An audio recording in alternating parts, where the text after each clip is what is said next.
Sorry for the back and forth. I'm going to mute everybody as I start the presentation. And just keep you on mute for the duration, just so that we can move through the material more quickly, but hopefully everybody can see my screen now. I just want to echo Deborah's comments, welcoming everybody to the first virtual BusinessWise Insider session of 2021. I'll just give a quick overview of how we expect everything to proceed, so you guys have an idea of what to expect. In a moment, I'll start the presentation, and given how many people we have, again, I'll keep everybody on mute throughout. It'll run about 20 minutes, and then at that point, we'll divide the group into smaller breakout rooms, and you'll get a chance to say hi and introduce yourselves and ask questions, share ideas about today's topic or any other biz-dev challenge or priority that's on your mind. If you do have questions during the presentation, feel free to ask them in the chat window, or you can just write them down and ask them in the breakout rooms later. And then finally, a couple of points during the presentation. I'm going to put a poll question to the group using Zoom's polling feature. It's all totally anonymous, no pressure to answer, but it's a great way to get a sense of everybody's mindset about some of the questions and materials we'll be covering today. And it's something we may touch on later in the breakout sessions. And with that, we can dive into the topic, which is the science of B2B sales, stats and formulas for more good leads. And the reason we wanted to get into this topic, especially at the beginning of a new year where hopefully prospects are quite a bit brighter than last year. When it comes to sales, there's a lot of conventional wisdom about what works and what doesn't, and how to prospect and sell. And it's easy to overlook the fact that there are actual hard numbers that can help guide your prospecting strategy and make it more successful. So I wanted to start out by putting a challenge to the group. I'm going to launch a poll question here. It has actually 3 different questions, so feel free to take your time and answer. But it's just designed to see where your mind goes first when it comes to putting numbers to some key prospecting tactics. So the 3 questions here are, on average, how many dials does it take to make a completed call to a prospect? On average, what percentage of your marketing emails will be opened by a prospect? And then thirdly, what is the most important element in lead gen success? And we'll come back to these at various points during the presentation to talk about some of the answers and how they compare to the group's initial thoughts. So take your time. I'll just keep that live as I continue to work through this. An important point here is that it doesn't really matter whether you consider yourself a sales artist, and that's somebody who reads people and trusts his instincts and confident you'll put on your best performance when it counts, or whether you're more of a sales scientist with a go-to process based on careful analysis of what works. Sales reps at both ends of the spectrum can benefit from an understanding of the numbers and using those numbers to build an approach that plays to their specific strengths and maximizes outcomes. Learning that B2B math can really make the difference between a successful approach to lead gen and a mediocre one, no matter what your personal style is. So we've divided the presentation into a couple of different sections. The first one here, we're going to share some statistics about cold calling, and we wanted to start here for a couple of reasons. First and foremost, it's cold calling is probably the first go-to prospecting strategy for most sales reps, and it's a topic that generates strong feelings, to say the least. Whether you love it or hate it, you're probably pretty sure your cold calling philosophy is the right one, and you have your reasons. And then secondly, when it comes to measuring success, cold calling is a lot more nebulous than other lead generation. It takes a lot more effort to determine what works and what doesn't, because it just doesn't lend itself to the same sort of statistical analysis. But that doesn't mean there aren't hard numbers that can help guide your strategy. So as we set out to determine whether cold calling is worth your time and how to craft a prospecting strategy that makes the best use of your cold calling time, we need to know how much time really goes into each successful cold call. And this gets at that first question that I put to everybody a couple of slides ago. Based on our research and experience, it takes about 10 to 15 dial attempts to make one completed call with a prospect, and then 8 to 10 completed calls to set an appointment. If anything, these might be slightly on the low end. I read one statistic yesterday that said sales reps need to make an average of 18 calls to reach a potential buyer. But generally, these are reflective of what we've seen over the years, including more recent trends. So if you use our figures and sort of take them to their logical conclusion, it reinforces the concept that cold calling isn't easy. It takes 80 to 150 dials and sometimes more to just set one appointment. The flip side of the equation is that it means that most sales reps are likely to give up on cold calling before it produces results, which creates a big advantage for reps who are willing to put in the time and craft a plan that focuses on their best prospects and a plan that they can stick to.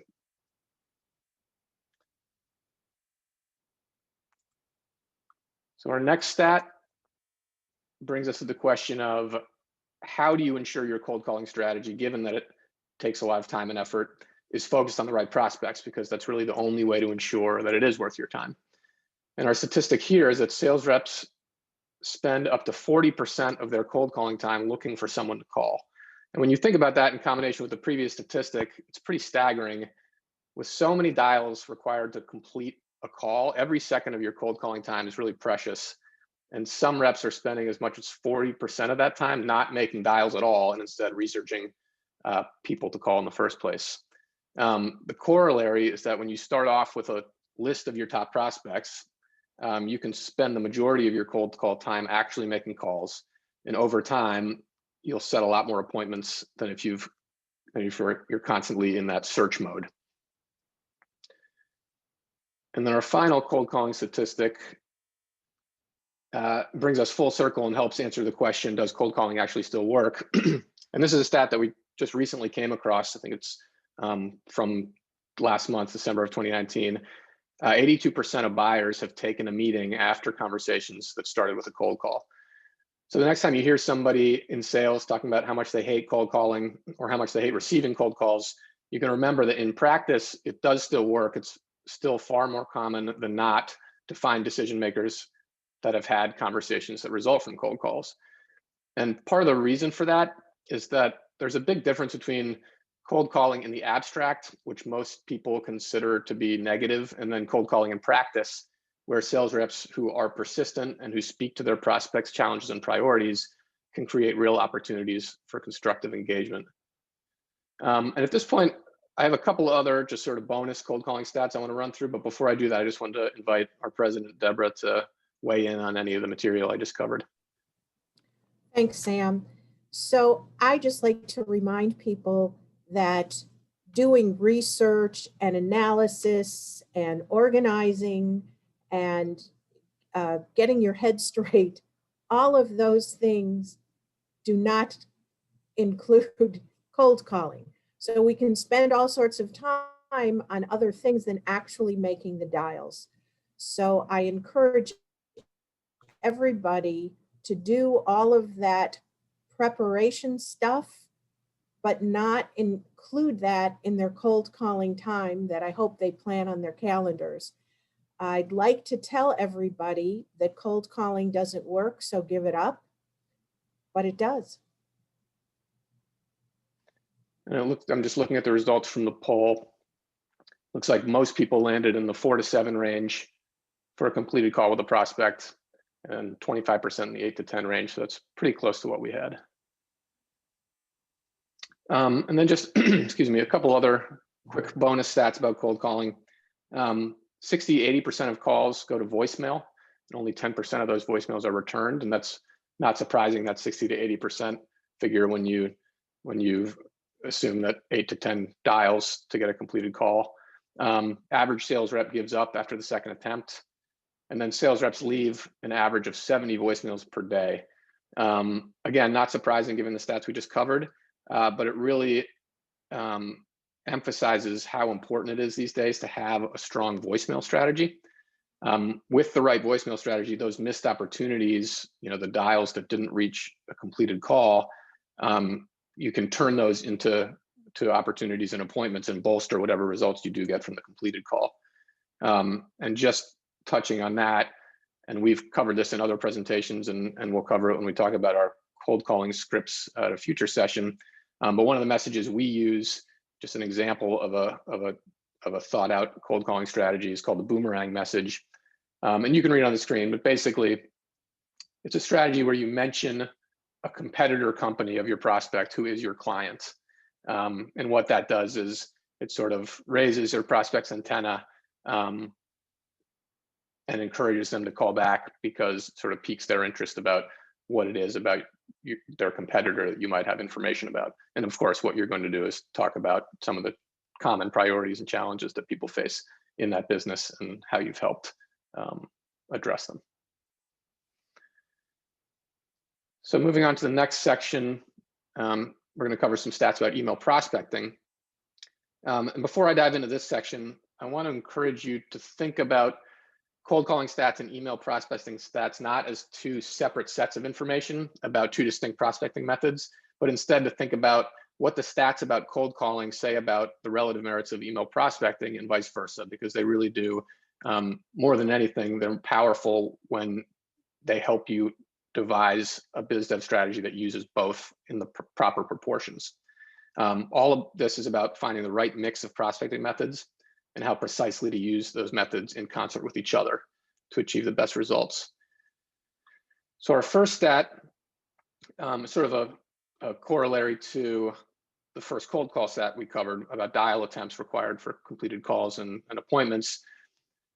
Here, I wanted to start our email prospecting section with some baseline figures about what to expect as far as opens and replies. This is again related to a question I put to the group at the beginning of the conversation. As our drip and automated email prospecting clients know, we offer email lead gen services using a couple of different approaches. And these figures are sort of based on the collective experience of our clients and ourselves in using those methods. You can see we've seen a typical open rate of an individual message between 10 and 25%, and a typical reply rate between 0.5 percentage point and 3%. And again, the points here are, just like with cold calling, it's important to have a realistic set of expectations for email prospecting. Just because email prospecting may be less labor intensive doesn't mean it's automatically going to be more successful. And that's compounded by the fact that only a small number of those replies, those 0.5% to 3%, will be prospects who are eagerly raising their hand to accept your request for an appointment. Most of the replies will probably be along the lines of, I'm happy with my current vendor, I'm not interested. But the good news is that because email prospecting is so easy to measure, you can know pretty quickly if a particular strategy is working, and you can continuously, on the fly, refine and improve it. So our second email prospecting statistic gets at the most common objection to email lead generation, and it's one that comes from both senders and receivers of email, and that's that cold email amounts to spam. And this stat is pretty strong argument against that notion. It says that 57% of email recipients consider a message spam if it isn't relevant to their needs. And that's really important, that spam doesn't necessarily mean an email from someone they don't know. It means an email that isn't relevant to what they care about. So just like with cold calling, if you root your email prospecting strategy in providing value to your prospects, they're much less likely to consider it spam.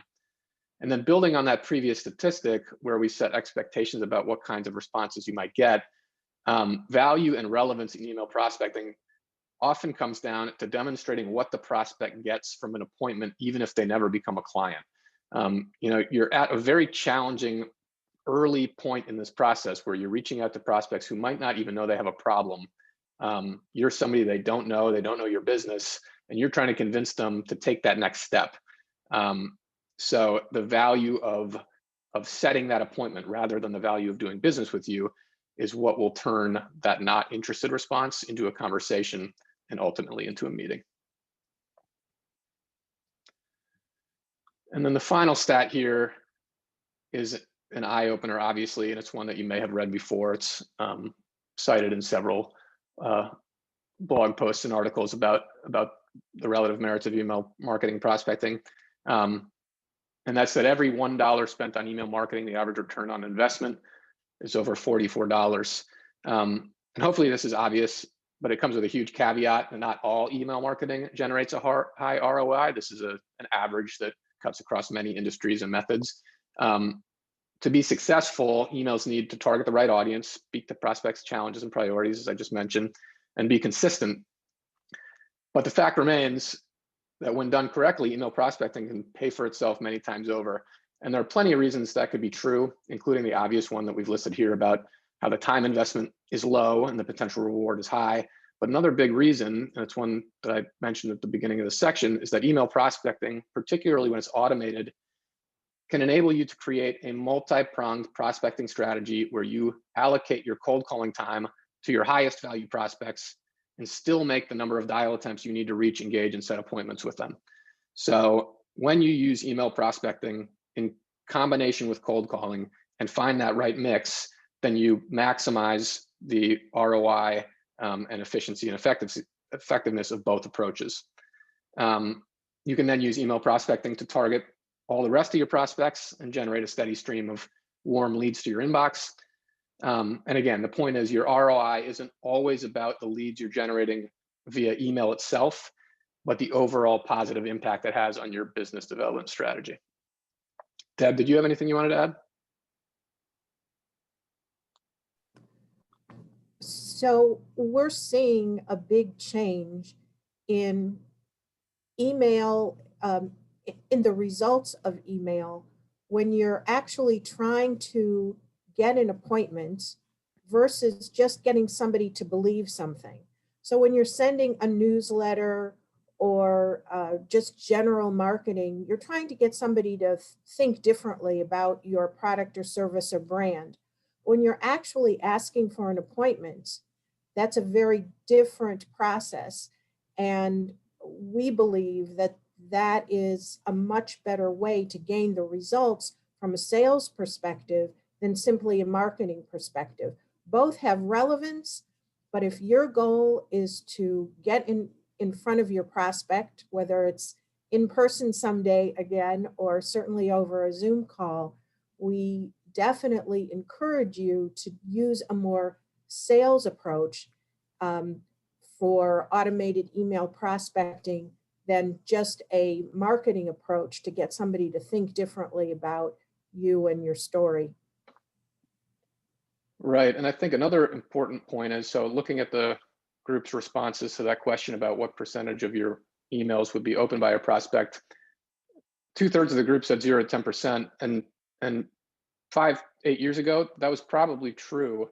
And you'd think that it would get harder to reach prospects given that people are using email more. But given a couple of trends, there are different email methods that have sort of been adopted to increase open rates. And what we're seeing now is that we're actually, our clients are seeing individual email rates in that 10 to 25% range. And when you take that to an automated campaign where there's a sequence of 3 messages, 2 of which are follow-ups, the aggregate open rate actually gets up toward 50%, meaning 50% of prospects open at least one of the emails in the sequence. So it's very powerful to combine different approaches and repetition together to increase those open rates. So a couple of bonus stats about email, just to reinforce a couple of other points. 24% of email opens happen within an hour of delivery, and personalization improves click-through rates by 14%. And those two really just get to the fact that timing and personalization matter and reinforce the broader point that email is much more easily measurable than cold calling. So use that power to determine what works and modify your approach accordingly. And then this last stat, it's another one that we came across recently. 80% of buyers prefer receiving cold emails to cold phone calls. I just want to include that because it shows the importance of diversification in your biz dev strategy. And just as important, if you're not using email as a prospecting tool, you may be missing out on a lot of opportunities. The more efficiently you use email, the more prospects you reach, obviously the more opportunities you'll be able to capitalize on.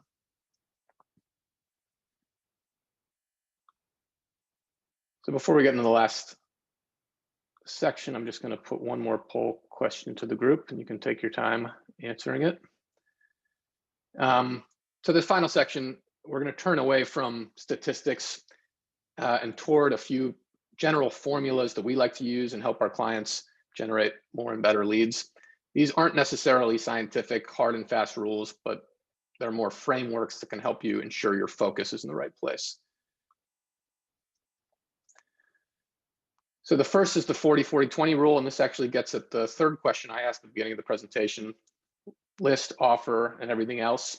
And not surprisingly, the majority of the group went toward this everything else. And that's not surprising because so often sales reps are really focused on what to say and how to say it, and to a lesser extent, what they're offering and who they're talking to. But really, if you start off by focusing on who you're talking to and the value you're providing, your biz dev strategy will be way ahead of the game before you even begin. And another way to think about it is, imagine your cold calling or email prospecting isn't generating the results you'd expect. Your first instinct might be to tweak your cold call script or change your email subject line. But instead, try thinking about who you're targeting and whether you're providing real value at every step of the process. If you address those, you might find that your basic scripts are fine, and it was the underlying fundamentals that needed more attention.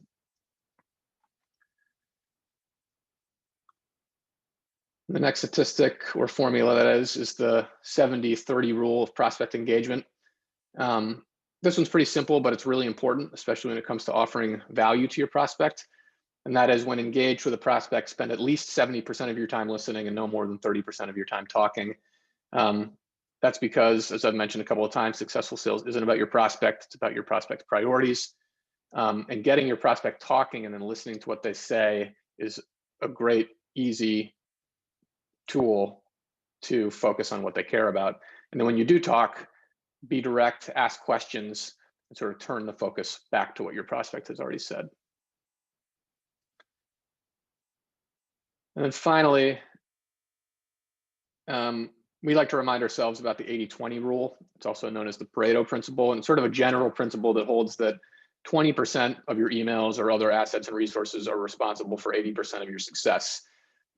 It's really helpful as a guiding principle in business development, especially in improving your strategy, because it ensures you're always working to identify that driving force behind the majority of your successes.